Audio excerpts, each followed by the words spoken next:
Benvenuti napoletani! Vediamo le notizie sulla nostra amata squadra, ma prima lascia un mi piace al video e iscriviti al canale per rimanere sempre aggiornati sulle ultime notizie del Napoli. Vediamo il video. L'allenatore del Torino Roberto D'Aversa ha dichiarato in conferenza stampa 2 giorni prima della partita contro il Napoli: la storia di quest'anno dimostra che dopo le vittorie ci sono sempre periodi negativi. Abbiamo giocato di notte e poi di venerdì. C'è meno tempo per emozionarsi e ci stiamo concentrando sul lavoro. Non abbiamo ancora ottenuto nulla. Vedremo cambiamenti nella formazione? Nella prima settimana abbiamo cercato di fare ciò che ci avrebbe dato un vantaggio. Non si gioca mai 2 volte allo stesso modo, bisogna anche pensare all'avversario. Il Napoli è diverso dalla Lazio, gli azzurri attaccano con forza. Sarà una partita diversa. Come pensi di giocare in attacco?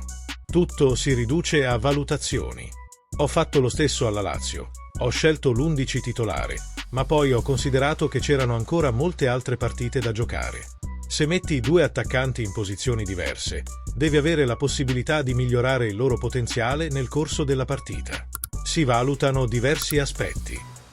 Ilkay può giocare? Può giocare da regista in un centrocampo a 3, anche se a centrocampo ci sono solo Prati e Gineitis. Non mi concentro mai sulle formazioni. Ciò che conta è l'interpretazione e l'occupazione degli spazi. Ilkay può giocare con 3 o 2 uomini. Come potrebbe cambiare l'attacco con Adams? Bisogna sempre tenere in considerazione il suo rientro dall'infortunio e come vuole giocare. Così come ha già dimostrato di poter giocare a centrocampo, Adams può giocare anche lì o come attaccante. Date le sue caratteristiche, può giocare in tutti i ruoli offensivi. Faremo una conferenza stampa 2 giorni prima, ma non ho ancora deciso nulla. Ho qualche idea in mente, ma sarà il campo a decidere. Allora, tifosi del Napoli, cosa ne pensate?